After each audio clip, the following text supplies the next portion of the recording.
You're listening to the micro version of the Savage Lovecast at savage.love.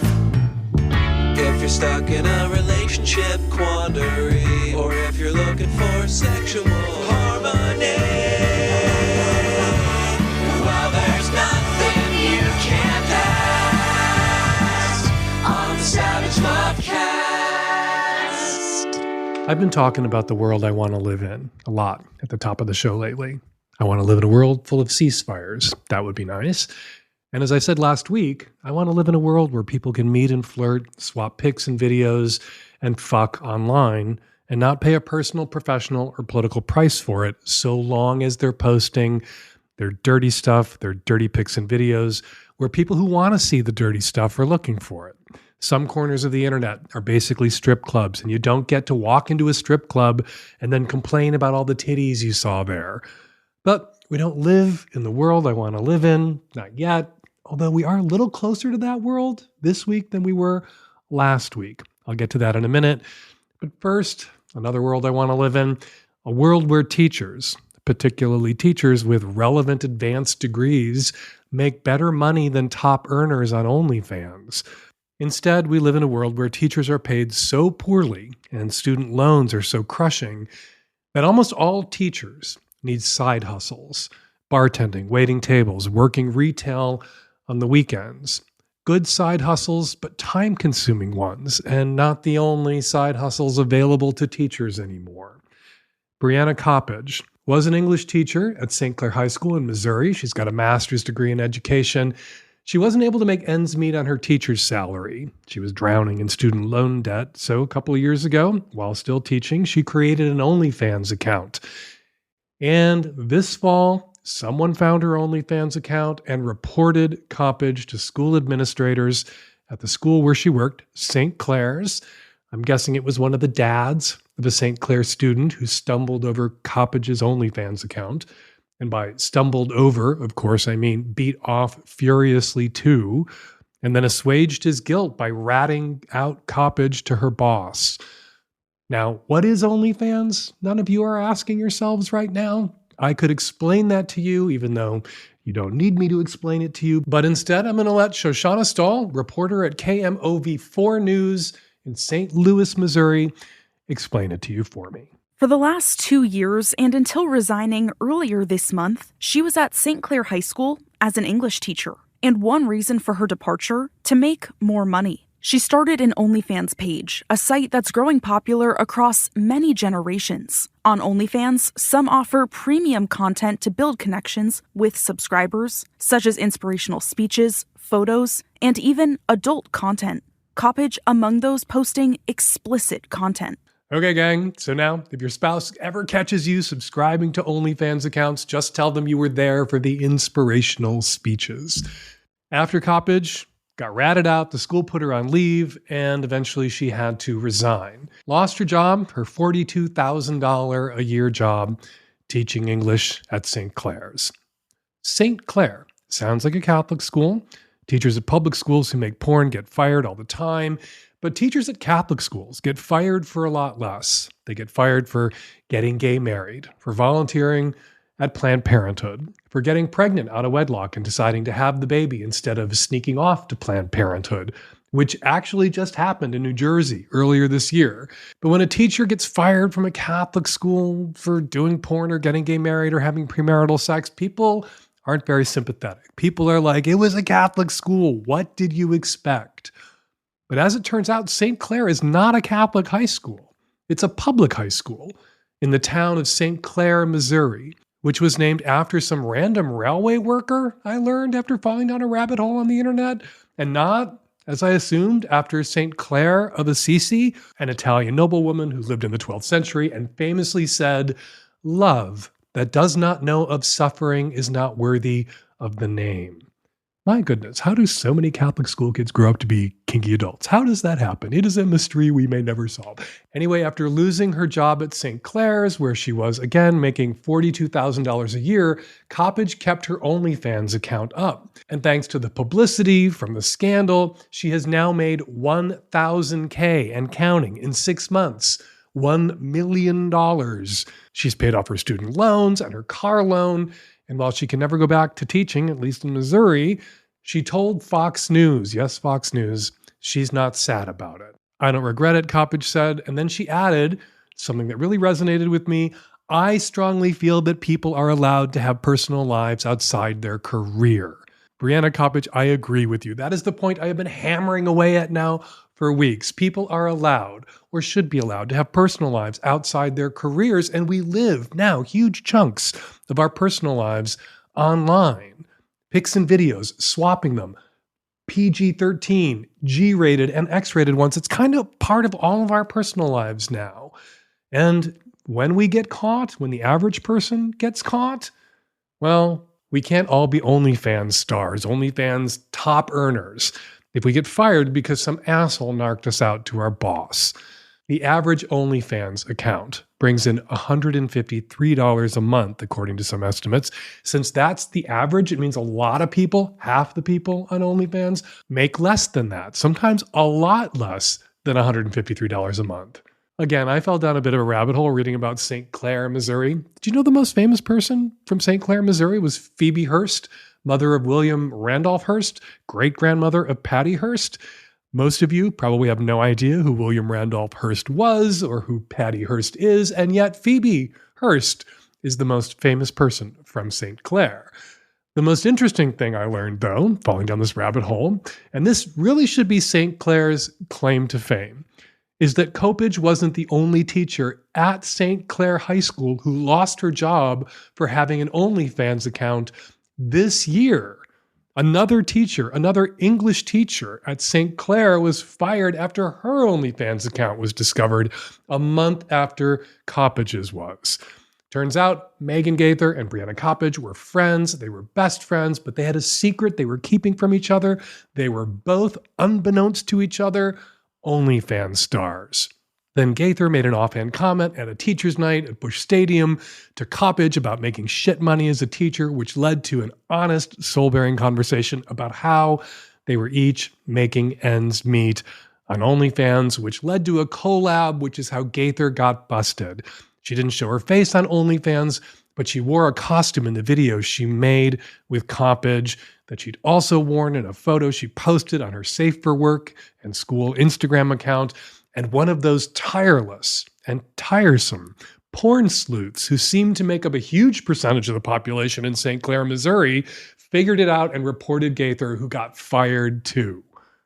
The clear moral of this story, if you're a teacher on OnlyFans and some asshole parent reports you to your boss, do not pull down your OnlyFans account. Coppage didn't, and she's laughing all the way to the bank. Gaither did, and she's broke. Quick note before we start the show. Susanna Gibson, she's the Democrat in Virginia who made porn with her husband and then got outed after she won the Democratic nomination for a seat in the Virginia House of Delegates. She came so close to winning her election in Virginia last week, which no one expected. I certainly didn't expect it to be this close. She came within striking distance, which means, in part, thanks to Susanna Gibson, we are a little closer to the world I want to live in, a world where voters don't hold dirty pics or videos against a candidate. Again, so long as that person wasn't posting those dirty pics or videos, somewhere a person who wasn't looking for dirty pics or videos might stumble over them. All right, this Thursday, noon Pacific time, for my Magnum subs, it's Savage Love Live on Zoom, where Nancy and I will be taking your cues and giving you our best A's. And this week, very special guest joining us, my mean lesbian boss, Tracy. We will be sending out a link. Watch for it in your email on Thursday morning. And if you want to join us for Savage Love Live, become a Magnum sub now at savage.love/subscribe. All right, coming up on today's show, on the micro, tons of your cues, lots of my A's, and on the Magnum Savage Lovecast that you can subscribe to at savage.love. The Magnum, more calls, more guests, no ads. Ali Bushell, author of the Sex Party Handbook, joins me to talk about, you'll never guess, sex parties, attending them, hosting them, and I model what to do and how to react when you realize you are excluded from a particular sex party. All that coming up on today's show. This episode is brought to you by Helix Sleep, the makers of My Mattress and Your Next Mattress. Helix is offering 25% off all mattress orders and 2 free pillows for our listeners in honor of Black Friday. Go to helixsleep.com/savage and use the code HelixPartner25. This is their best offer yet. It won't last long. Go get your new mattress. With Helix, better sleep starts now. Floria is an all-natural health and sexual wellness company with product lines using the power of plant actives and CBD to effectively enhance intimacy, sexual pleasure, daily well-being, and relief from discomfort. Get 20% off your first order by visiting foriawellness.com/savage. This episode is brought to you by the Meridian Trimmer, the very best tool for trimming your body hair. Go to meridiangrooming.com and use the code SAVAGE for an exclusive 15% off. Hi, Dan. I am a 29-year-old hetero cis woman, and I'm calling to ask for guidance on how to move forward after a breakup. I dated a 44-year-old man for 8 months. I fell in love with him pretty hard. He's funny, smart, open-minded, etc. Right from the start of our relationship, he was pretty open with the fact that he deals with a chronic illness, which manifests in him feeling a lot of pain and fatigue. It was the reason his longest relationship of 9 years ended, given that his ex was ready for kids and he felt it was impossible for him to go through with that because of his illness. Throughout our relationship, he would sometimes act in very avoidant ways, which when I drilled him on this, he would say that as he knows I want children and marriage eventually, he couldn't see a long-term future for us. Me being a romantic would urge him to just take it one day at a time, and I always, in the back of my mind, figured he could recover, and I envisioned myself having kids and moving forwards with him. Well, he had a bad flare-up of his illness and dumped me 2 weeks ago, saying he couldn't be the partner I needed.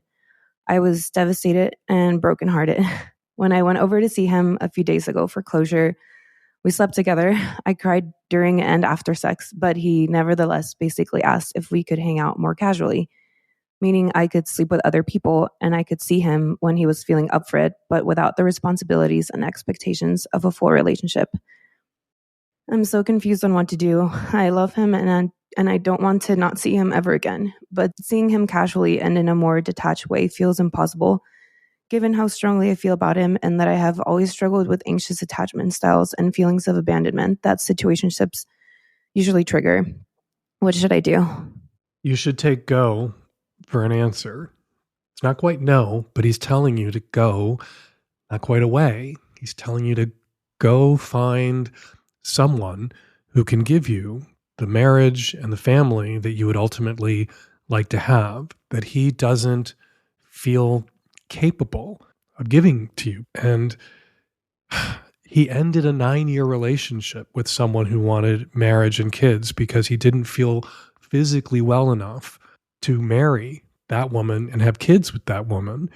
And it's, I don't want to call it disrespectful. You know, love is about hope and love is about an imagined future. And you can imagine a future with this man that he's not able to imagine with you. And he is the expert on what he feels physically capable of. He also has been living with his chronic illness for a very long time, and he knows what kind of burdens it places on him physically and emotionally. And if he can't add to those burdens that the illness places on him, your hopes, dreams, expectations, without feeling terrible about knowing he'll never be the person that you would like him to be, and this relationship will never become the relationship that you would like it to be, and the kind of relationship that you ultimately see yourself in and that he wants for you.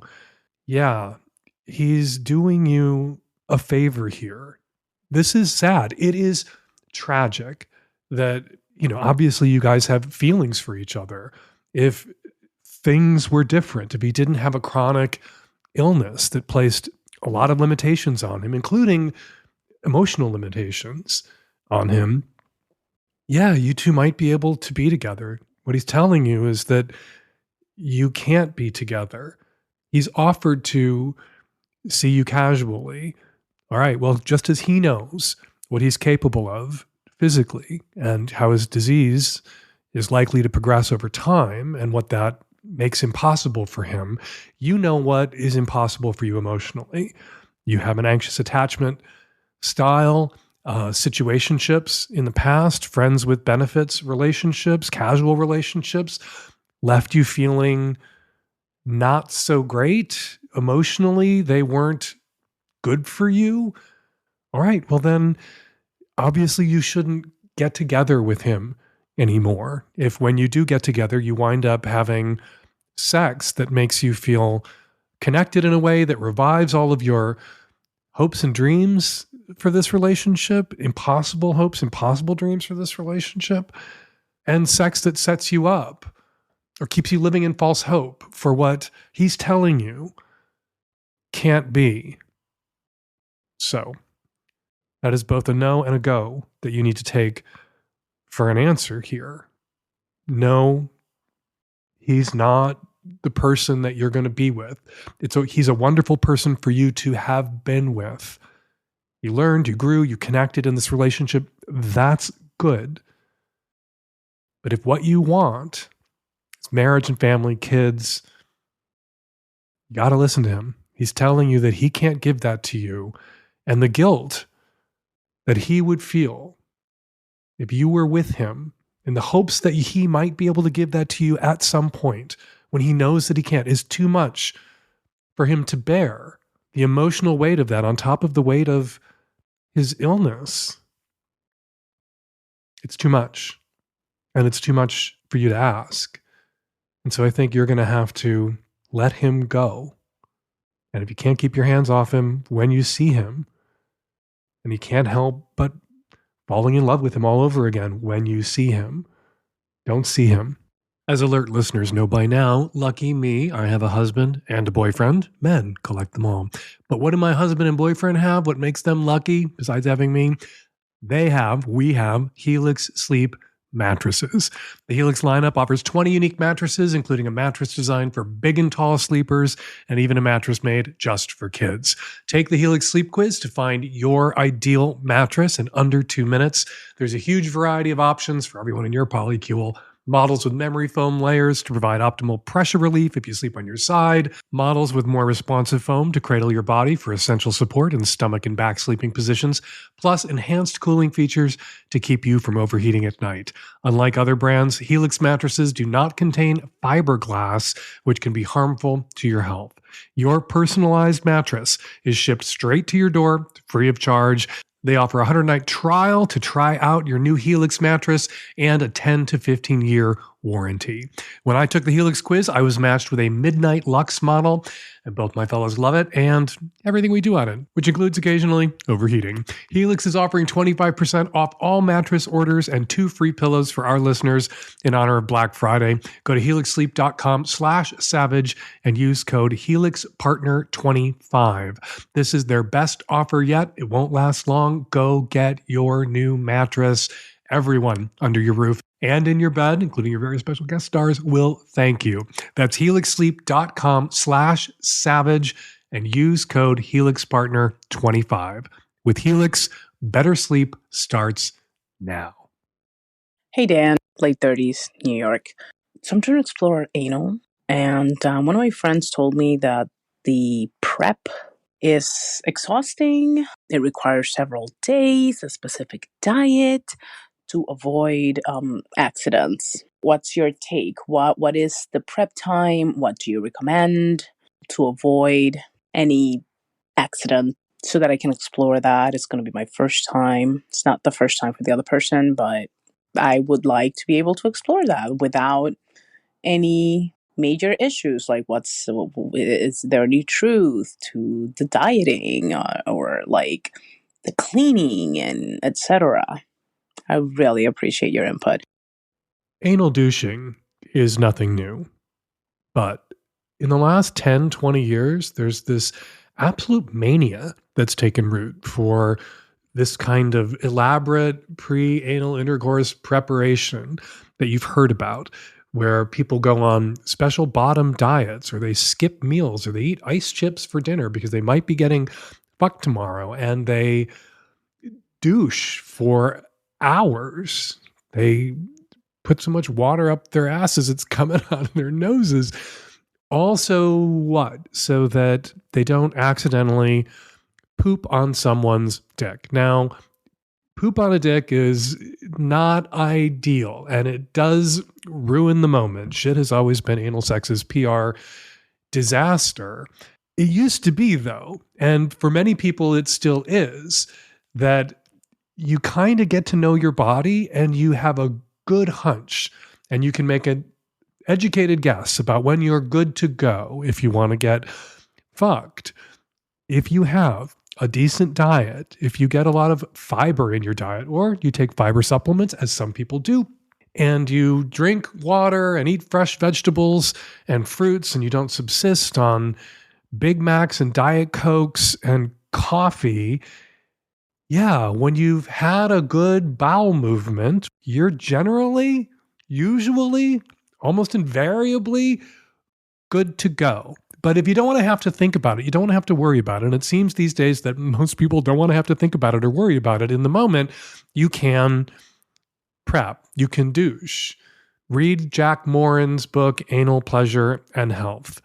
It has chapters, great advice for people who want to explore anal pleasure and do so safely. There's also tons of information on the internet. There are whole articles out there about anal prep before anal intercourse. There's also a lot of articles written in the last 10 years by people who are bottoms who feel that there's too much pressure on them to be sparkling clean and to never have an accident, and some pushback against this regime of preparation. And, I think that's legitimate. There's some parts of the long-suffering bottom discourse that I think are ridiculous. It's often framed anal sex as something that the bottom, they're cleaning out and doing all this just for the top's pleasure, as if there's nothing in it for the bottom, as if people who like getting their asses fucked don't actually like getting their asses fucked. I'm here from the ass fucking universe to tell you that people who like getting their asses fucked like getting their asses fucked. And so when they clean out, it's not just for the top, it's also often for them, so they can enjoy anal without any anxiety about there being an accident or a mess. But if you're willing to accept a little anxiety about there being an accident or a mess, and or use insertable condoms or plain old regular condoms, so if there is an accident or mess, it doesn't make a big mess because you can just lift the bottom of the condom, stretch it open, and then turn it inside out and pull it off and throw it away, and everybody's still clean. You can have anal sex when you feel like you're good to go. And if that's not enough for you, if just feeling like you might be good to go, if taking that guess and that fuck of faith, that leap of faith, is it good enough for you if you couldn't live with yourself? If you'd be so mortified and humiliated if you got a little poop on somebody's dick, then yeah, douche, clean out, eat nothing but ice chips for a week in advance, buy a little Dyson butt vacuum cleaner you can shove into your colon and hoover it all up, get it all out. But a lot of that prep is unnecessary. And some of that prep is dangerous because the tissues, rectal, they're very thin. And the more you're scrubbing them, the rawer they're going to be when it comes to anal intercourse, the likelier then you could be injured, contract a sexually transmitted infection. And so be gentle with your butt when you're going to have anal sex. And don't feel obligated to put yourself through every last preparation tip that you read about on the internet or see on TikTok. This episode of the Savage Lovecast is brought to you by Euphoria, makers of products for amazing sex, the kind of sex you want to have. Products including arousal oil, clean lube, bath salts, and suppositories. People are literally saying things like this about Euphoria's products. This is a quote: "I had a 3-minute orgasm and then a 5-minute orgasm and felt like I was surfing in a perpetual wave pool of pleasure." And another quote: "We use Awaken, and when she gets on top, we both come so hard that we see sounds and hear colors." And it doesn't hurt when GQ calls you the best sex product of the year, and Shape says you are the best invention since the vibrator. And leave it to Foria to make suppositories sexy. They did it. I'm not sure what they put in there. I know there's CBD at least, but they have some serious love potion energy. So yeah, you have my permission to try this. I fully endorse you to go ahead and treat yourself to more, deeper, fuller pleasure wherever you can find it as often as possible. And you can start with a bottle of Foria. Foria is offering a special deal for our listeners. Get 20% off your first order by visiting www.foriawellness.com/savage or use the code SAVAGE at checkout. That's FORIA wellness.com/savage for 20% off your first order. I recommend trying their Awaken Arousal Oil and Sex Oil. You'll thank me later. Hi, Dan. I'm a 23-year-old cis straight guy living in the greater Sacramento area. I recently graduated college and moved back home and broke up with my college girlfriend. I'm calling because my sister, who's about a year and a half younger than me, also recently moved back to the area, and we both don't really have very many friends nearby, so we've been hanging out quite a bit, which has been really nice. A few weeks ago was her birthday, and I was introduced to her newish best friend. When she told me her friend would be there, I jokingly said, "Are any of them single?" To which she replied, "Oh, you aren't their type." I didn't think much of it, but then I met them, and one of her friends is super cool and attractive. The next time I saw my sister, she said, "Do you think my friends are cute?" And I said, "I thought that the one friend was." She then said I couldn't date her friends. This kind of bothered me because my whole life I've had friends who have been into her. She has often entertained these friends to varying degrees. In high school, she dated one of my good friends, and a few years ago on New Year's, she said she wanted to make out with my best friend, and I encouraged her to do so. So I've always supported her dating my friends. My sister and I hung out with her friend that I'm attracted to again, and she brought her on a 2-night camping trip with most of our family. We spent a good amount of time together, and we were both flirting with each other pretty hard to the point where my mom even noticed and said I should ask her out. We also shared a moment with just the two of us, and it felt really special, and we talked about our recent relationships and just got to know each other more, which was really lovely. I brought this up with my sister again after the trip, and she could tell I was more serious about it. I said I just wanted to ask her out and let her friend decide and kind of go from there. My sister said I should just be her friend for now and see where it goes. I was okay with that answer, but when the three of us had plans to get drinks and my sister had to cancel, I asked if I could still go with her friend, and she said no. She didn't want me to go on a date with her friend, and she wanted me to stop liking her. She said she was the only good friend she's ever had, which might be true. I told her okay, but I don't think I can actually stop liking her. She's extremely cool and attractive, and I haven't felt this strong attraction to someone in years, including the girl I just got out of a relationship with for a year and a half. It's really hard to meet people in the Sacramento area, and I was on Tinder for a few days, but it just makes me depressed. I've really been craving an organic connection with someone, and so has my sister's friend. I don't know what to do, Dan. I don't want to do anything to harm my relationship with my sister or her relationship with her friend, but I can't stop thinking about her. Even if I could ask her out and she rejected me, I would feel much better. I have been rejected plenty of times, and I'm totally okay with it. I'm just a very forward person, and it bugs me that I can't just tell her how I feel. Oh, but you can. You can tell this girl how you feel. You can ask this girl out on a date. And you don't need your hypocritical sister who was making out with your best friend at a party very recently. You don't need her permission to ask this girl out, and you should stop asking your sister for permission to ask this girl out. I can understand why your sister is reluctant for you to start dating her friend. It may be a little different in your sister's mind right now, even if she hasn't been able to articulate it. The circumstances, your circumstances may be different because you're both living in a new place, and neither of you have many friends. And if you start dating her friend and it goes to shit and there's conflict and your sister really likes this person and socially is more dependent on her than you were, I guess, say, on your best friend back when you encouraged your sister to make out with your best friend, yeah, if things go south or go south quickly and it doesn't work out, that could cost your sister this friend that she is more reliant on perhaps than you were reliant for, your social life on your best friend that your sister made out with at that particular party. But yeah, telling people they can't be attracted to people, forbidding people to ask each other out because it's just wrong, calling dibs like this. It didn't work when Ma and Pa Capulet did it, or Ma and Pa Montague did it in Romeo and Juliet, which is a work of fiction. It's just a play. But, it doesn't work when people say you can't be attracted to that person or ask that person out. It tends to make that person more desirable.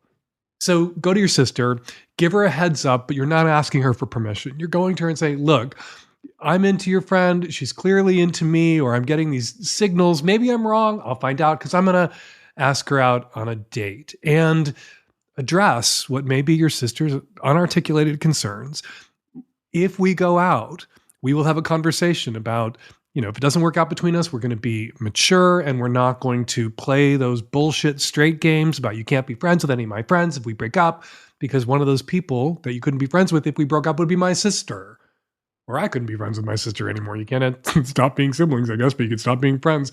And you're not going to do that. That doesn't mean it couldn't happen. If the relationship goes south, things could get very, very, very tense, even if you promise to be mature adults about it, college graduates who happen to be living with their parents about it.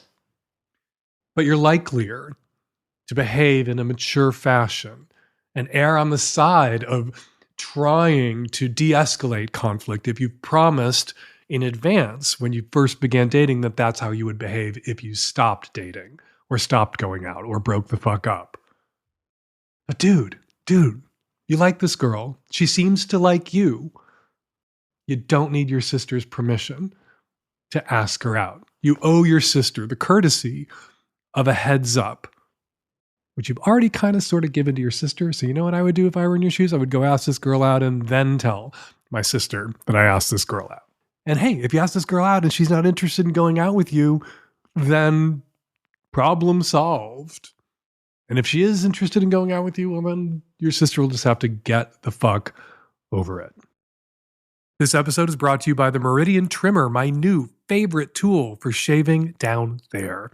Meridian offers powerful trimmers that cut through even the coarsest hair, but their trimmers are gentle enough for your privates. You'll enjoy a comfortable shave below the belt with no nicks, cuts, or ingrowns. Meridian trimmers are for men, they're for women, they're for non-binary folks, and they're for any style, whether you prefer completely bare, neatly trimmed scruff, or a well-rounded bush. This high-quality waterproof trimmer is fitted with a 6,000 RPM motor, safe ceramic blades, and an anti-nick shaving guard. And Meridian has so many happy customers, over 1,000 5-star reviews online. With the Meridian trimmer, you can get your body hair looking just how you like it and feel good and sexy with your fuzz. Get a Meridian trimmer today for the ultimate trimming experience without the pain, discomfort, or awkwardness. Order now and take control of your grooming routine on your own terms. Listeners of the Savage Lovecast get an extra 15% off your order using the coupon code SAVAGE. Go to MERIDIAN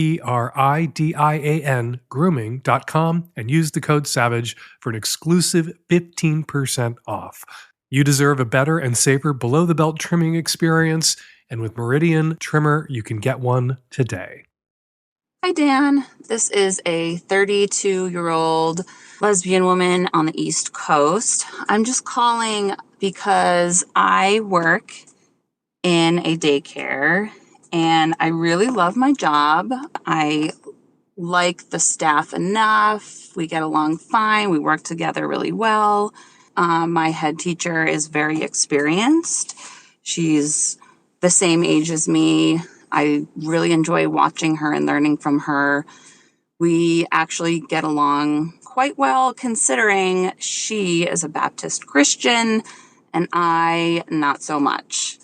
It never really seems to come up or be an issue, but she really loves to bring up politics or her views, and a lot of other teachers and admin in the school, including parents, are very liberal from queer families, and it just, for her, seems to come up in conversation a lot. It makes me feel very uncomfortable.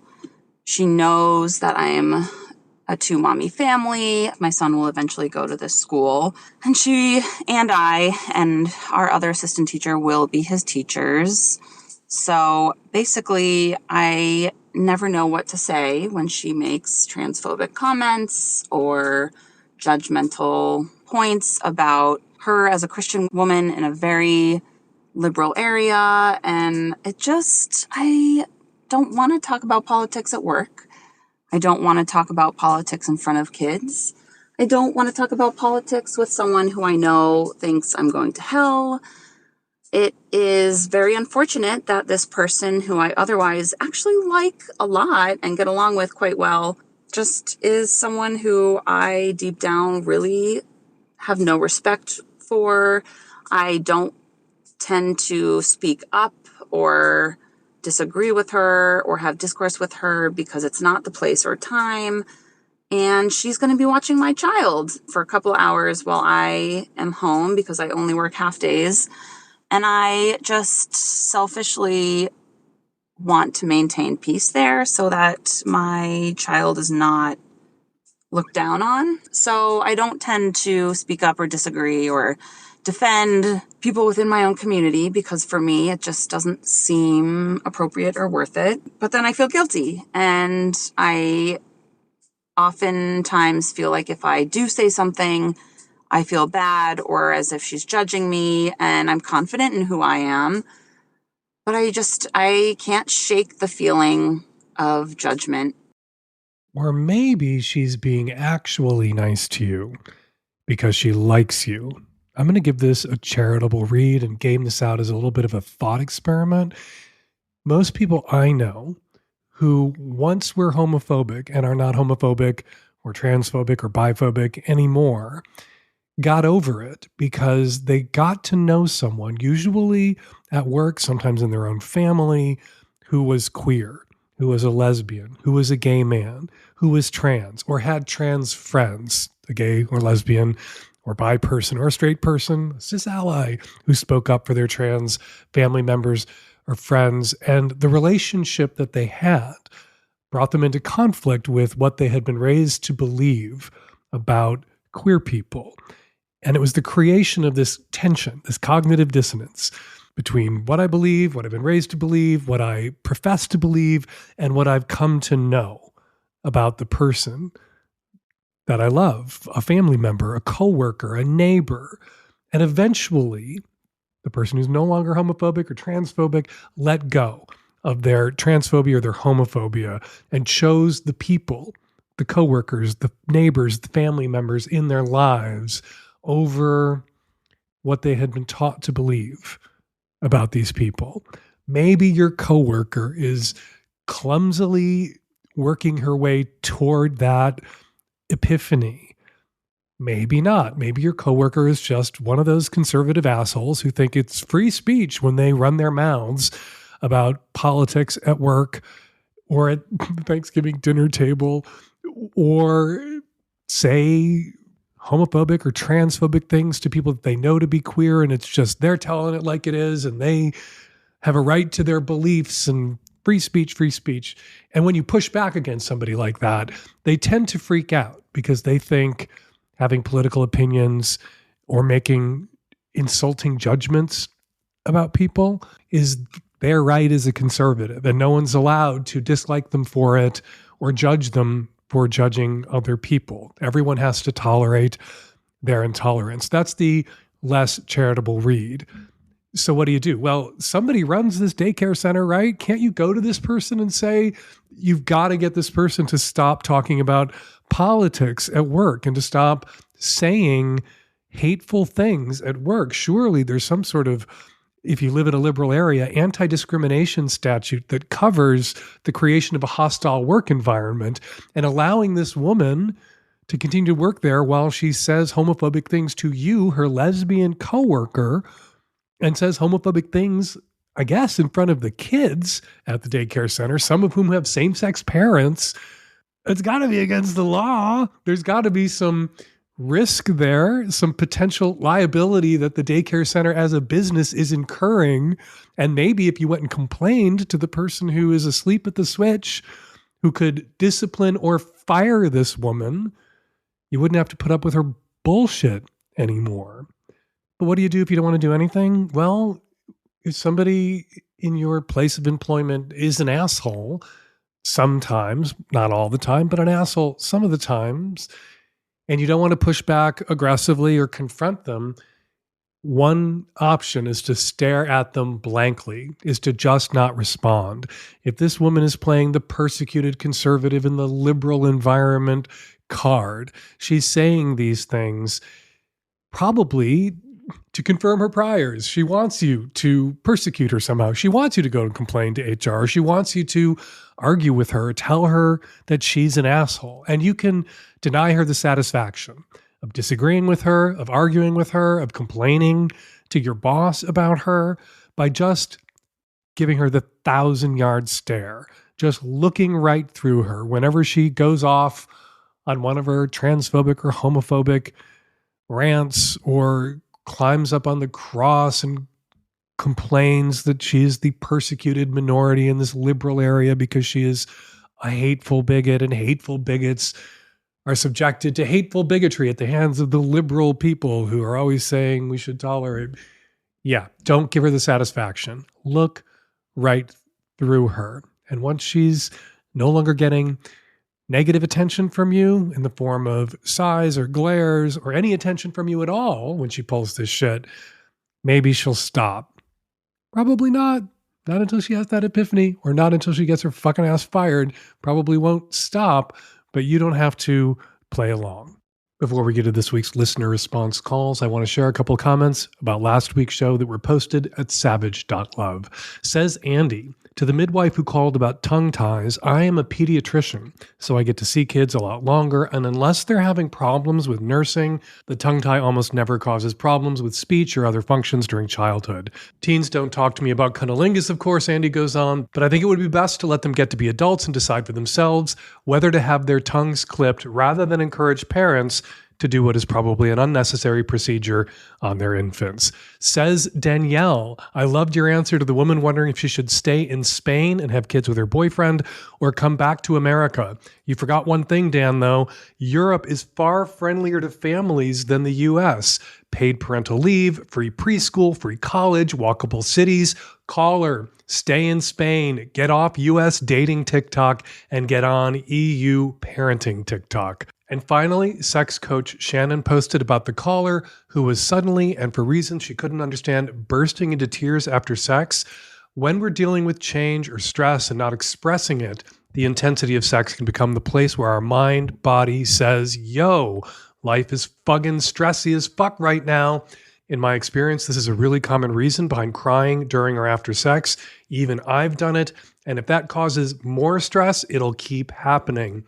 The solution is to identify and reduce stress where possible. A lot of you posted great comments at savage.love about crying after sex. And I just wanted to say, from the reader who taught me where the clitoris is back in 1992 to the listeners who this week had so many great comments about crying after sex, I am still learning from my readers and listeners. So thank you to everyone who wrote. For more insights about crying after sex, please check out the comments at savage.love from Kindness is Key, Shadow Lincoln, and Joe the Commentator. And remember, savage.love is the one place on the internet where you should always read the comments. All right, for more of those listener comments that you should always read and more of my responses, check out Struggle Session, a weekly bonus column exclusively for Magnum subs. Goes up every Thursday at savage.love. For all the perks of being a sub, become my sub right now at savage.love/subscribe. And now, listener response calls. Hi, I have a piece of feedback for the woman in the last episode who cries after sex. This happens to me too, and I used to really pathologize it a lot. I don't have any history of sexual trauma or abuse, and I feel super safe with my partner, but my feeling about it is that if I have sex for a long time and I have a really big orgasm, this happens to me. If it's just a quickie, it doesn't. So I think it's just the chemicals in my brain sort of having this big release, and then I cry. I try to just breathe through it. My partner holds me, and it can actually feel really good if you just let those feelings move through you and try not to worry about it. I don't know if this will help, but it took me a couple years to kind of wrap my brain around it, and now it doesn't happen to me as often, I think, because I've just learned to accept this about myself a little bit, and my partner accepts it too and knows that nothing is wrong when that's happening. This is in response to the most recent Magnum episode where a caller asked if using a penis-shaped dildo made him gay. I was really surprised by both you and your guest's answer. You said something along the lines of using a toy that is penis-adjacent means that you are into penis, and I find that really strange. As someone in a lesbian relationship using strap-ons and dildos, there is no part of us that ever considers any of our toys a penis. If we want to incorporate that into a play, that's a completely different story. But I don't think it has anything to do with sexuality. I think a man finding a good dildo and using it in his prostate doesn't mean that he wants a man with male energy and a human penis inside him. Hi, I was calling to respond to the woman who was calling in about tongue-tied people and having them clipped young or as an adult. And I have to say, I'm in my early 40s. My partner's in their late 30s, and they have a tongue tie, and they give great cunnilingus. And honestly, there's a little divot in the tip of their tongue because of the way the tissue is connected, and it provides even more. It's like a nice little, like a rib almost, which definitely provides some more pleasure. So I love their tongue tie, and it is a feature, not a bug. And we're going to leave it there. Got a question for next week's Lovecast or something to say about something I said on this week's Lovecast? You can record your question or comment right now at savage.love/askdan, or you can use the voice memo app on your phone and email your question or comment to q@savage.love, or you can party like it's 1999 and call our actual landline and leave us a message at 206-302-2064. This is your weekly reminder to get that dirty movie made for Hump. The deadline is coming right up, December 8th. Grab a friend or two or three, get humping now and get your dirty little masterpiece into my dirty little film festival. Go to humpfilmfest.com/submit right now for all you need to know about getting your movie into Hump. Follow me on Instagram and Threads at Dan Savage. Follow me on Blue Sky at Dan Savage, and you can still sometimes find me in the bad place at Fake Dan Savage. To learn more about Ali Bushell's work, go to alibushell.com. That's ALIBUSHELL.com. Magnum subs, don't forget Savage Love Live this Thursday, noon Pacific, 3 p.m. Eastern. We'll be sending out a link Thursday morning. Check your email for that link and join us for Savage Love Live. If you are not yet a Magnum sub and you would like to join us, become a Magnum sub right now at savage.love/subscribe. The Savage Lovecast is produced every week by Nancy Hartunian and me and Nancy and the tech-savvy at-risk youth. In addition to bringing you a Savage Love Live this Thursday, we'll be back at you next Tuesday with an all-new Savage Lovecast. Thank you for downloading.